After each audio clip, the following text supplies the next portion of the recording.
शहर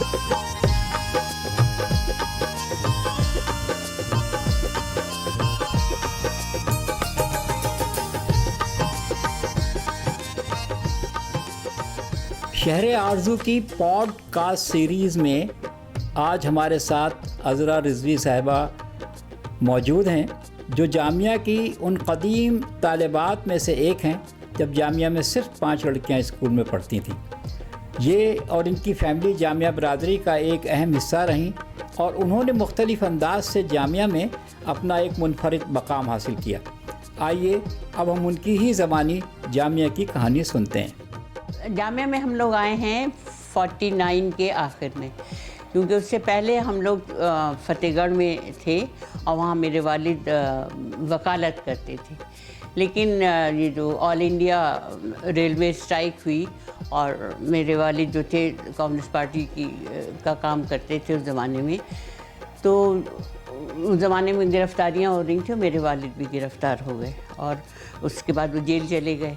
तो ये यहाँ का पूरा जो फ़तेहगढ़ का हमारा सिस्टम था वो ख़त्म हुआ, क्योंकि यहाँ कायमगंज और फ़तेहगढ़ में थोड़ा 1-1.5 घंटे का फासला था। तो इसका इस्टेब्लिशमेंट हमारे दादा के हाथ में था। तो बहुत आलीशान बंगला था, बहुत नौकर चाकर, हमारे ताया भी आके रहते थे। वो तो बहुत ही शान से रह रहे थे। सडन हमारे वालिद जेल चले गए। जेल से वापस आए तो हमारे दादा को और उन लोगों को लगा कि क़यामत टूट गई। अंग्रेज़ों के ख़िलाफ़ तो होता ही था, अब ये उसके ख़िलाफ़ भी हो गया कांग्रेस के। तो वो लोग ये था कि अब आप यहाँ रहेंगे और वही ज़िम्मेदारी संभालेंगे, ज़मीन जायदाद जो बाकी। हमारे वालिद इसके लिए बिल्कुल तैयार नहीं थे। तो बहरहाल ये कुछ वो किस्सा उनका है, उसको मैं छोड़ के बताती हूँ। उसी सिलसिले में स्ट्रगल करते हुए किसी सूरत जामिया में आए और मकतबा जामिया में उन्हें एक छोटी सी जॉब क्लर्क की मिल गई और उन्होंने एक्सेप्ट कर ली कि मैं ये करूँगा। और उसके बाद हम लोग आ गए। तो हम शुरू में तो हम लोग मदरसा सानवी के एक छोटा सा कमरा था, उसमें रहे। बहुत अच्छा जामिया में आके लगा, हमें लगा था जैसे पिकनिक कर रहे हैं। और उसी सिलसिले में फिर ये हुआ कि जब स्कूल खुले तो हमें एडमिशन का हुआ और ये भी था कि हमें हिंदी आती है, उर्दू बिल्कुल नहीं आती, अलिफ बे भी नहीं आती थी। मगर जामिया वालों ने इसे एक्सेप्ट किया और हमें एडमिशन दे दिया और मेरी भाई को भी मिल गया। जब मैंने 5वीं में एडमिशन लिया तो उस वक्त शायद अफसा नबी अहमद साहब की साहबजादी मेरी क्लास फेलो थी और हमारी हम उम्र भी थी। हम लोगों को क्लास टीचर हुसैन साहब थे, जिनको हम लोग अब्बू अब्बू कहते थे। उन्होंने पढ़ाया।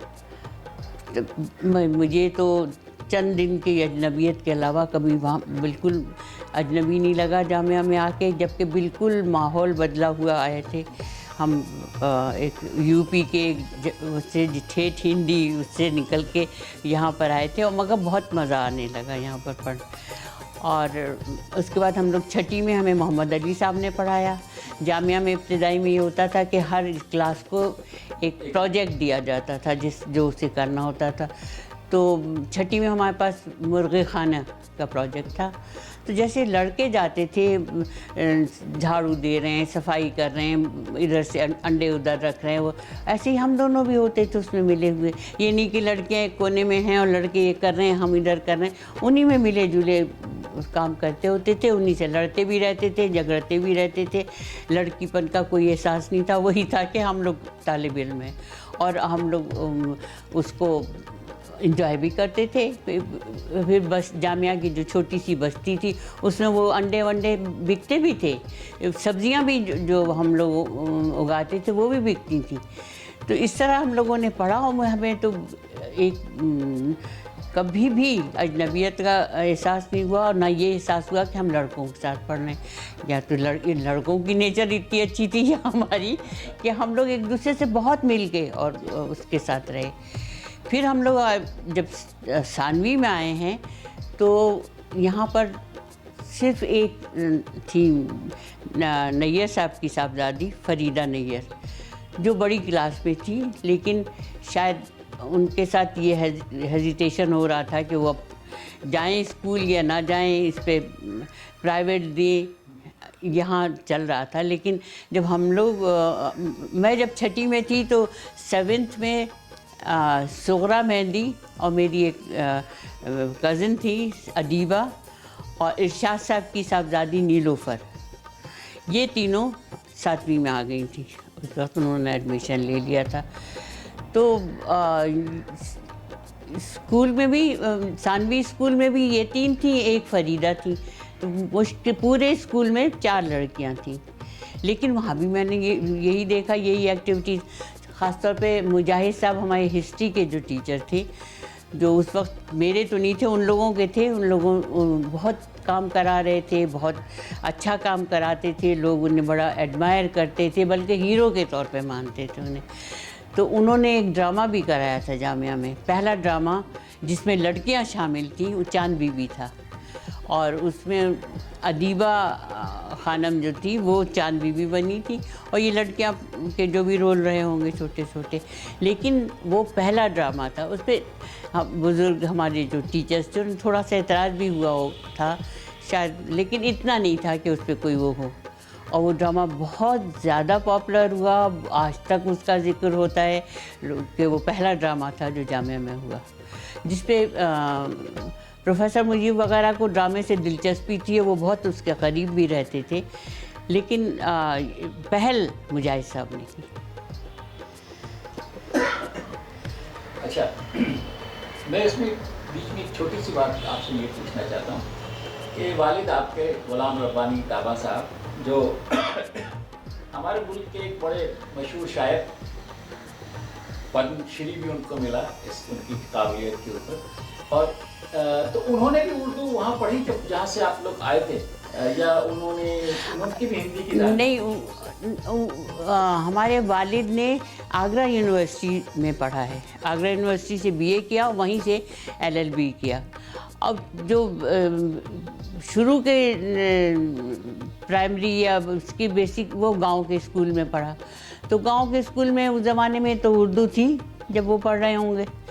और हमारे वालिद मिजाजी तौर पे अपने ख़ानदान से कुछ टेढ़े ही चलते थे। उस ज़माने में वो लोग सब अंग्रेज़ परस्त थे हमारे ख़ानदान में, और ज़ाहिर है उन लोगों के दावतें होती थी, वो आते थे जाते थे। हमारे वालिद का ये होता था, जाके बाज़ार से खद्दर की गांधी कैप ले आते तो वो पहन लेते थे, जिस पे उन पे ये होता था, बहुत ही मुरीद इल्ज़ाम ठहराए जाते थे कि बिल्कुल बिगड़ गया है, तबाह हो गया है ये बच्चा। तो इन्हें जब मेहमान या इस तरह के लोग आते थे तो इन्हें हटा के रखा जाता था, छिपा दिया जाता था, इनकी वो लेके टोपी जला दी जाती थी। वो खामोश तबीयत के तो थे ही पहले, उनकी एक जली, वो जाके दूसरी उठा लाए और दूसरी पहन के बैठ गए। स्कूल जाने से कतराते थे वहाँ के, तो एक नाबीना औरत बूढ़ी थी, उसके घर जाते थे, उसका पानी भर दिया, उसके मदद की, वहाँ बैठे रहते थे। फिर लड़के आते थे, पकड़ के ले जाते थे। फिर इन्होंने जब मिशन स्कूल में फ़र्रुखाबाद में एडमिशन लिया, तब थोड़ा पढ़ना शुरू किया। तो शुरू के स्टेजेस में पढ़ते भी नहीं थे, कुछ रिवोल्ट था इनके जहन में अपने घर के सारे सिस्टम, जबकि बहुत छोटे थे उस वक्त, इनको कोई ये तो एहसास था नहीं होना चाहिए। खुद कहते थे वो कि मैं ये समझ में नहीं आता था कि मैं क्यों इससे दूर होता हूँ। ये अपने दादा से ज़्यादा करीब थे अपने वालिद के मुकाबले में। तो उनके साथ ये जो लंबी वॉक की उन्हें एक आदत थी, उसमें इनके दादा के वो थे कि वो बागों में जाते थे टहलने, ये इनके साथ जाते थे।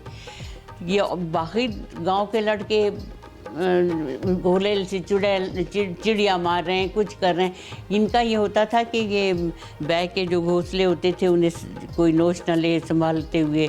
किसी को ज़ख्मी चिड़िया को देखा तो उसे वो लगा के रख रहे हैं, तो कह लेंगे कि मेरा वहाँ दोस्ती नहीं हो पाती थी लड़कों से। और ये मकतबे में उन्होंने एक छोटी सी नौकरी से ज्वाइन किया, क्लर्क की नौकरी से, और माशाल्लाह वो फिर मैनेजर बने मकतबा जामिया के। उनके ज़माने में मकतबा जामिया ने बड़ी तरक्की भी की, बहुत आगे तक गई। ख़ास तौर से वो जो दौर था जब वो प्रिंटिंग प्रेस भी मकतबे ने लगाया, वो ताबा साहब की मरहूम मिलत की वजह से हुआ। लेकिन उसके बाद जो जब ताबा साहब ने छोड़ा मकतबे को, फिर मकतबे के हालात ख़राब होने शुरू हो गए। तो इसकी वजह क्या थी? यानी ताबा साहब की जो उर्दू की दुनिया में उनका जो एक असर था, उसकी वजह से किताबें आती थी जामिया में छपने के लिए। उनके ताल्लुकात माशाल्लाह बहुत वसी थे, इसकी वजह से क्या लोग आते थे मकतबे में, उसके बाद आने कम हो गए? क्या ये वजह थी उसकी? मकतबे में जिस वक्त थोड़ा सा जवाल आना शुरू हुआ ज़रा, तो उस वक्त ज़रूर ये हुआ कि कुछ लोगों को जब मकतबे से हटा दें ताकि बर्डन ना हो और मकतबा ठीक से चले। तो मेरे वालिद को इस पे एतराज़ था, बल्कि एतराज़ क्या था, वो कहते थे कहाँ जाएंगी इस उम्र में, अब ये लोग मिडिल एज हो गए, ये हो गए, बच्चे इनके बीच में हैं। तो एक बार इन लोगों ने शायद मीटिंग की, हमारे वालिद की ज़बानी मैं बताती हूँ, बहुत ऑथेंटिक, मुझे नहीं पता कि कहाँ, कि हम लोग अपनी अपनी तनख्वाहों में पर एक ख़ास परसेंटेज है वो कम करते हैं, और उससे जो हम लोग जिन्हें हटाना चाह रहे हैं उनको, जैसे वली साहब थे, उनको हटाना कहते हैं। ये शाही साहब ज़्यादा सही तौर पे बता सकते मेरे मुकाबले में। तो इन लोगों ने ये किया कि उनको हम लोग इस तरह करके कंपनसेट कर लेंगे, अपनी थोड़ी कम होगी उनको मिल जाएगी, और हुआ वो। लेकिन अंदरून खान अब ज़ाहिर है पैसे कम हो रहे हैं, लोग वैसे भी बहुत कम पैसे होते थे, लोगों को परेशानी हो रही होगी, उससे लोगों को ये हुआ कि ये तनख्वाहें कम कर रहे हैं। तो इससे हमारे वालिद भी ज़रा दिल बर्दाश्ता हुए कि मैं किस साथी को निकालूं, तो इससे बेहतर ये है कि मैं ही हट जाऊं। तो और बाकी भाई मैं नहीं जानती हूँ बहुत ज़्यादा इसके बारे में तफसील से, वो तो वही बता सकेंगे। मेरा ख्याल है शाहिद साहब ज़्यादा आपके लिए इसमें बेहतर। मैं फिर से वापस आता हूँ कि जामिया में ड्रामे की जो विरासत है, और बड़ी ज़ोरदार जामिया की विरासत रही। आपने उसके बिल्कुल शुरू वाले दिन देखे, जब शुरुआत हुई ड्रामे की जामिया में। हमारा जो फाइन आर्ट्स आजकल है, उसमें एक थिएटर ओपन एयर, वो सारे जामिया के जितने फंक्शंस होते थे उसका वो गढ़ होता था वहाँ पे। तो आपको आपने कई ड्रामों में काम किया, जो मैंने आपके फोटो देखे, काफ़ी में काम किया आपने, और सोहरा बाजी ने, आपकी और साथियों ने। तो क्या घर से आपको इजाज़त मिल जाती थी कि आप ड्रामे में काम? हाँ, मैं यही बता रही हूँ कि जामिया पे इतना एतबार था कि हमारी माएँ हमारे टीचरों पे इतना एतबार करती थी कि वो इजाज़त देती थी, लेकिन उनमें शर्तें बहुत होती थी। शर्त ये तक होती थी कि जब रिहर्सल, फाइनल रिहर्सल है और मालूम हुआ कि मंजान आ रही हैं और अम्मी आ रही हैं, तो पूरे स्टेज पे अंदर खलबली होती थी कि आज मिसेस ताबा आ रही हैं, और वो आ रही हैं, मंजान आ रही हैं, ये लोग आ रही हैं, अरे भाई ज़रा। अच्छा, फिर ये कि वो फ़ौरन डायलॉग में वो कर दिया जाता था, ये मत बोलना, ऐसे नहीं बोलना। तो थोड़ा सा उन लोगों का भी ऐसा रखा जाता। अच्छा, फिर उसमें बोल लिया तो वो भी नज़रअंदाज कर जाते थे, क्योंकि उन्हें उन टीचर्स पे बहुत एतबार था, उनके बारे में वो उनका इतनी एतमाद था कि अपने बच्चियों को वो छोड़ने में। और हम लोग रिहर्सल करके 1-1, 2-2 बजे रात के घर जाते थे। ये सबसे बड़ी बात थी उस बस्ती में रह के। मगर कोई कभी किसी ने एक लफ्ज़ इसके बारे में नहीं कहा कि लड़कियां भी होती हैं, हंसते बोलते, जिसमें पापा भी हैं और मीनाई साहब भी हैं और हाँ महमूद साहब भी हैं, शकील, लड़के भी हैं, शकील, और ये पूरा होल जा रहा है छोड़ने। और वो मालूमा मीनाई साहब की बीवी ने दरवाज़ा नहीं खोला, पापा वहाँ से गा रहे हैं, बीवी बोले नहीं, तंबाकू ले नहीं, और बाहर पड़े, तो वो हंस रहे हैं सब। वो स्टाफ क्वार्टर्स में सब लोगों को पता है कि अब रिहर्सल वाले वापस आ रहे हैं लौट के। तो पूरे जामिया को पता होता था कि हम लोगों का ड्रामा हो रहा है और हम लोग रिहर्सल कर रहे हैं, और सड़कों पे हम लोग हैं इस वक्त रात के वक्त। कभी एक एतराज़ मैंने नहीं देखा इन लोगों को। यानी घरों में तो होता भी था, जैसे मेरा छोटा भाई था इजहार, वो भी एक ड्रामे में थे, तो हम लोगों को ये था, इम्तिहान करीब थे, तो उनसे कहा गया कि आप मत जाइए ड्रामे में। वो गए रिहर्सल में, तो हमारे अब्बा ने कहा कि बंद कर लो दरवाज़ा, वो आप बाहर, सर्दी का ज़माना था। तो पीछे से दीवार पे बैठ के कह रहे थे, हम लोगों ने कहा चुप रहो, अब्बा है अंदर। कहते एक फनकार की ये बेइज्जती है कि वो दीवारों से चढ़ के आए तकरीर कर रहे, ये आज के फनकार। इतने में पीछे से आ गए हमारे वालिद, इनकी गिग्गी बन गई, कूदे नीचे आ गए। उन्होंने कहा खामोशी जाके सो जाइए, ना आप खाना खाएंगे ना आपको बिस्तर। तो मतलब ये भी होता था, घर में सज़ा भी मिलती थी कि पढ़ नहीं रहे, सिर्फ ड्रामों में लगे हैं, तो तुम ये है। कुछ ड्रामे जो आपने किए जो आपको वाकई बहुत अच्छे लगे, उनके कुछ नाम और उनके बारे में कुछ? भाई एक तो कंजूस बहुत मशहूर हुआ था, फिर एक था डॉल्स हाउस जो गुड़िया घर के नाम से, शायद मेरा ख्याल है मिसिस जैदी का किया वो था एडेप्टेशन। एक था मिर्ज़ा शोहरत, वो हाँ, बल्कि मिर्ज़ा शोहरत को डायरेक्ट हबीब तनवीर ने किया था। हाँ, इन सब ड्रामों में ये होता था, शुरू में तो ये रशीद नोमानी और मसूदुल हक और ये लोग ऐसे बोलो आप ही डायरेक्ट करते थे। लास्ट फाइनल में कभी ना कहीं ना कहीं से पकड़ के हबीब तनवीर ज़रूर आ जाते थे, उन्हें जामिया से में था इतना, और वो आके फिर 2-3 रिहर्सल करा के हाँ देख लेते थे। अच्छा, इसके अलावा जो ड्रामे जामिया में हुए उसमें कुछ ड्रामे वो थे जो मुजीब साहब ने लिखे, तो उसके अलावा और कौन लोग थे जिनके ड्रामे आप लोगों ने वहाँ पे खेले? भाई कुत्सिया जैदी का एडेप्टेशन था, और मुझे नाम नहीं पता इनका। पहले आप एक ड्रामा था इफ्तिखार, हाँ, मेरे बड़े भाई जो हैं वो भी यहाँ खेला गया, वो स्कूल के बच्चों ने खेला, शायद उसमें हम लोग नहीं थे क्योंकि उसमें औरतों के रोल ही नहीं थे, जहाँ वो अलीगढ़ के लिए लिखा गया था। हम ये खूब फ़र्क था कि अलीगढ़ में जब ड्रामे शुरू हुए जिसमें मुनीब साहब और जैसे सारे दिग्गज लोग थे, मगर वहाँ लड़की स्टेज पे नहीं आई। हमारा जब ड्रामा शुरू हुआ पहले ड्रामे से लड़की स्टेज पे आई, और न सिर्फ ये आई, हमारे यहाँ जो सोसाइटी सहेली सबा और फलां क्लब ये था, उनमें जो ड्रामे होते थे उनमें भी लड़कियाँ लड़के बन के, और वो ड्रामे हम उनके मानजान के बहुत से मिसेस आबिद हुसैन के ड्रामे हुए हैं। हाँ। तो इसमें एक तो ये कि आपने, अच्छा, किस क्लास में आपने थी जब पहली बार आपने ड्रामा? अरे भाई मैं तो मुझे पता भी नहीं है कि उनका आबिद साहब का, मुजीब साहब का एक ड्रामा था हब्बा खातून, वो जब हुआ तो मैं शायद 7वीं 8वीं में थी, और उसमें एक शहनाज हाशमी पहले अलीगढ़ में थी, वो फिर जामिया में आ गई थी कुछ दिन के लिए, 2-3 साल इन्होंने शायद इंग्लिश पढ़ाई है। वो थी हब्बा खातून, और मैं थी हब्बा खातून की माँ। वो रोल था मेरा। मुझे कुछ नहीं पता था, मैं 7वीं 8वीं में थी। इन्होंने कहा भाई आके ये डायलॉग बोलने, हमने कहा अच्छा। आबिद मलिक हब्बा खातून के बाप बने थे।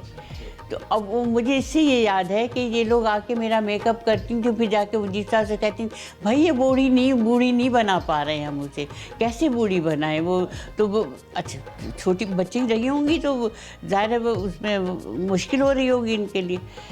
अच्छा अब मैं कुछ नहीं पता, हमें 2-3 डायलॉग आके बोलना थे, वो बोल के हम चले गए। हमें तो ये तो बाद में हमें अंदाज़ा हुआ कि हम तो हब्बा खातून की माँ बने थे। ये पहला ड्रामा था हब्बा खातून, यानी जिसमें हम उनकी माँ बने थे। फिर उसके बाद तो कंजूस, हाँ, फिर तो हर साल जो मेले में ड्रामा होता था उसमें बपौती हमारी ही रहती थी, हम ही लोग एक ड्रामा ज़रूर होता था हम लोगों का। आपके बाद में जो जूनियर लड़कियां थीं आपसे, उन लोगों ने कैसे पार्टिसिपेट किया? वो मुझे नहीं अंदाज़ा है, बिल्कुल नहीं है, बल्कि लड़कियां ज़्यादा हो गई थी तादाद में, तो उनका ज़्यादा डोमिनेशन होना चाहिए था। या तो ये था कि हम लोग कम थे इसलिए हाथों हाथ लिए गए, और फिर ज़्यादा हो गई थी, लेकिन इस तरह से लिए ही नहीं। क्या इसकी वजह ये भी है कि आपको घर से भी काफ़ी हिम्मत अफजाई की गई इन तमाम एक्टिविटीज़ के लिए? गज़नफ़र घर से कोई ख़ास हिम्मत अफजाई नहीं की गई। हम लोगों पर पाबंदियाँ भी थी बहुत सख्ती से। हम लोगों के साथ ये भी था कि स्क्रिप्ट देखते थे हमारी माएँ, स्क्रिप्ट में क्या है पहले ये रिहर्सल जाके देखती थी। हाँ, मगर ये ज़रूर था कि उन्हें जिन लोगों के साथ हम काम कर रहे थे उन पे पूरा एतबार था, उनके कॉन्फिडेंस था, उनसे नहीं था उन्हें। एक से ही लोग सब थे। ये क्वार्टर्स बन गए, वो भी छोटे छोटे, तनख्वाहें सबकी छोटी छोटी, खाना ज़्यादातर मतबख से आता था, सबका एक जैसा, यानी कॉम्प्लेक्स किसी को कुछ नहीं हो सकता था। हम बड़े दिमाग ऊंचे थे। हम जब जामिया में कदम हमने रखा है तो हम जहाँ से आए थे, आते ही एकदम मालूम हुआ कि हम तो अब आए हैं ज़मीन पे, अभी तक तो बिल्कुल आर्टिफिशियल जगह में थे हम। और उसको भूलने में और उसको वो करने में एक लम्हा भी नहीं लगा होगा कि हम जामिया में ऐसे रच बच गए कि जैसे जामिया सारी ज़िंदगी हमें जामिया वो हो। बल्कि हमारी वालदा कहती थी कि मुझे लगता था कि तुम लोगों को तकलीफ़ बहुत होगी, क्योंकि बड़े बड़े घर, लख नौकर, हर एक बच्चे पे ये रे वो। तो मगर हम तो वो थे कि मतबख वो लेके खुद आते थे, बल्कि हमारे यहाँ तो अब्बा की वजह से नहीं पक पाता था, उनके मकतबे का मतबख का खाना नहीं खा पाते। मगर ये कि हमें बहुत पसंद था, तो ज़िद करके खाने लगवाए जाते थे और हम इज़हार लटकाए हुए खाना लेके आ गए। जो उसका मज़ा होता था वो, क्योंकि सब वही खा रहे हैं। जामिया में हम पढ़ रहे हैं और वो तफरी जो कहलाती वो हुई। हम उनके गए अख्तर साहब के यहाँ, वहाँ नान का टुकड़ा तोड़ा, उसे सेका, कुछ उस पर लगाया, वो खा लिया। वही मतबख, वहाँ भी वही मतबख है, तो किसी को कोई फ़र्क ही नहीं है कि क्या आप वो कर रहे हैं। वही मामूली कपड़े, कोई बहुत लग तक कपड़े नहीं। मेले में कपड़े बनेंगे वगैरह करे, ये बहुत होता था। तो बेवकूफ़ हम लोग इतने थे कि एक सब ले आते थे कपड़ा, क्योंकि सस्ता मिल जाएगा। तो कुर्ते वालों ये भी नहीं सोचते थे कि एक हम लोग बिल्कुल वो बने हुए हैं इस वक्त, आर्मी की तरह एक तरह कुर्ते पहने फिर रहे हैं। क्यों नहीं बोल? ऐसे ही करते थे। हाँ, 4-5 भाई बहन थे, तो अब्बू जाते तो एक थान आ जाता, सबके कपड़े एक से। हाँ, कोई बहुत ज़्यादा वो नहीं था। हम लोगों का तो पढ़ते हुए अपने अपने घरों से होते थे, तब भी वही। हम लोगों में बहुत ज़्यादा फैशनेबल एक होती सईदा, वो ज़रा बाहर पढ़ रही थी, तो हम बड़ा आइडियलाइज उन्हें करते थे। बस उसमें जेलसी नहीं, कोई वो नहीं, कोई ऊंच नहीं, नीच नहीं, कुछ नहीं। तो क्लासलेस सोसाइटी अगर कह सकते हैं तो जामिया में मैंने देखी, जहाँ पर मुझे ये याद है कि वो एक जमादार थे जो झाड़ू दे रहे थे और कुछ इजहार नहीं कहा मेरे छोटे भाई ने, और उसने डांट दिया। और उसके बाद दोपहर का खाना हो रहा था, वो आके बैठा, तो मेरे वालिद ने कहा तुम यहाँ से उठ के जाओ। तो कहने जी जी, कहने पहले जाके उससे माफ़ी मांगो फिर मेरे साथ खाना खाओ। तो इजहार ज़रा सा वो हुए नहीं, उधर उधर हो गए। तो छोटे बहन खाना खाया, उन्होंने कहा जब तुम माफ़ी मांग के आओगे तब मेरे साथ खाना खाओगे, वरना तुम अलग खाना खाना। दूसरे दिन इजहार आए और कह रहे हैं छोटे मियाँ मैंने माफ़ी मांग ली, अब मैं खाना खा सकता हूँ। तो आप इजहार मुझसे कह रहा था कि अब कायमगंज में लोग मुझे कहते हैं कि आपने सर चढ़ा लिया और इन लोगों को बिठाते हैं, यानी मेरी ट्रेनिंग वो थी, मैं वहाँ से वो आया था। तो अब यहाँ पर जब अगर आते थे ये लोग लद्दलित या ये लोग बैठ के, तो मैं उनके लिए कुर्सी ऑफ़र करता था, क्योंकि मैंने तो वो ट्रेनिंग ली हुई है। इजहार भाई के बड़े किस्से हैं जामिया में। बड़े वो नुमाया रहे माशाल्लाह से। काले तीर याद है आपको? जी बिल्कुल, तो याद है। तो एक आप भी कुछ इजहार भाई के बारे में थोड़ा बताएं। हाँ ज़रूर। और मुझे ये भी बताएं कि किससे मैं बात करूं जो इजहार भाई के बारे में, इजहार आलम जो नाम था उनके बारे में कोई बहुत अच्छी तरह से बताएं। भाई मेरा ख्याल है जामिया में तो मिल जाएंगे तुम्हें, रज़ा हैं, ये हैं, हम लोग हैं। इजहार के बारे में तो, और ख़ुद इजहार खुद है बहुत अभी इसके लिए। लेकिन ये कि इजहार आजकल कहाँ रह रहे हैं? आजकल इलाज के लिए आए हैं, उन्हें कोरोना हो गया था, वो हो गया था, तो इसलिए उनको वो आइसोलेशन में हैं अपनी बेटी के घर में। ठीक है, अभी जाने वाले हैं, ज़िद्दी तो आदमी हैं वो। हम रोक रहे हैं तो कहते हैं नहीं मैं अब जाऊँगा, वहाँ मेरा सब काम पड़ा है। बहरहाल तो वो जब मैं इजहारियाँ पढ़ रहे थे तो उस ज़माने में जो इनका ग्रुप था वो बहुत शरीर बच्चों का। बहुत शरीर हाँ, मैं ये बताऊँ कि हम दोनों को ये होता था सुबह उठ के पढ़ेंगे, ये तय होता था। तो ये कहते थे मुझे भी उठा देना। अच्छा, हम लोग के पास ना अलार्म ना इस तरह की सब चीज़ें नहीं थी, तो एक कैंची थी, वो इनकी दरवाजे की कुंडी में बाहर डाल के अंदर तार लेके, मैं डर लगता था 3-4 बजे उठाने के लिए, 10वीं का इम्तिहान दे रहे, वो कैंची हिलाती थी तो ये जाग जाते थे। कहते थे अच्छा फिर पढ़ने बैठेंगे, ज़रा चाय पी लें, तो दूध नहीं, तो यहाँ से गधे पे बैठ के ये और इनके दोस्त, मोड़ पे कोई एक थी जुग्गी, उसमें हाँ, वहाँ से दूध आता था। अच्छा। तो चाहे उस पर बैठ के जब तुम फिर वापस आओगे तो दूध कितना रह जाएगा उसमें। छलकते छलकते इतना सा है, और जाओगे और वापस आओगे तो सुबह हो चुकी होगी, तो वो हाँ दूध आ जाता था, चाय पी के वो स्कूल जाने का वक्त हो जाता था। या कभी कभी ये हुआ कि ज़रा हम जमुना पे तैर के आके फिर पढ़ते हैं। अब हम पढ़ रहे हैं, हमने जो नज़र उठाई तो खिड़की में एक वो स्केलेटन डंडे में इधर से उधर घूम रहा, चीख मार के चुप करने, तो अभी छुप गए। हमारे वालिद ने कहा इज़हार ने कुछ किया होगा, नहीं नहीं हम भी छुपाते थे। एक जमुना पे गए, वहाँ से खोपड़ी ले आया, उससे डरा रहे। तो ये इनकी हरकतें थी जो पढ़ने से ज़्यादा इस शरारतों में रहते थे। वैसे ये वो भी करते थे, यूनियन के वो बन जाते थे, प्रेसिडेंट बन गए, ये बन गए, तकरीर बड़ी अच्छी कर लेते थे। बहुत अच्छी तकरीर। उनका वो बब्बू भाई का जो वो थी चाय की दुकान, वो खास तौर से उनका अड्डा था जहाँ वो तमाम लोग जमा होते थे, महंगी जामिया की ये सारी बातें इन लोगों की तय होती थी बैठ के। तो वो बड़ा खूबसूरत जामिया का दौर था। हाँ, ये लोग सारे मौजूद। बल्कि मैं ये कहूँगी कि उनको वो जो काले तीर में जो उन्होंने कुछ लोगों को दिए थे कॉम्प्लीमेंट, तो वो ज़रूर वो उसका जिक्र शायद शुभ्रा माजी ने अपनी किताब में किया। कुछ उन्हीं में से मैं कहूँगी कि तुम देखना। बड़े मज़े के थे, बहुत ही बहुत मजे। हाँ। बल्कि मैं अक्सर ये कहता था कि कितनी स्टडी की है उस अकेले इंसान पे किसी ने, जिसके बारे में जो एक लाइन लिखी है भरपूर उस पर उतरती है। हाँ, अच्छा इसमें शामिल थे इकबाल, एक थे। हाँ, और मैं तो खैर उन्हें वही समझती थी, शरारती और लफंगपना कर, लेकिन मैंने उसकी शायरी पढ़ी, बहुत अच्छी शायरी करता था। उसने अपने को स्पॉइल किया, बर्बाद किया, बहुत अच्छी शायरी करता था। बल्कि आपको बताऊँ अक्सर तालीमी मेले में उनकी गज़ल पढ़ी जाती थी बाकायदा। फिर सुगरा हम लोग ये था वो पढ़ाती थी, हमने भी बीएड करने की कोशिश की, तो हमें उन्होंने डांट दिया।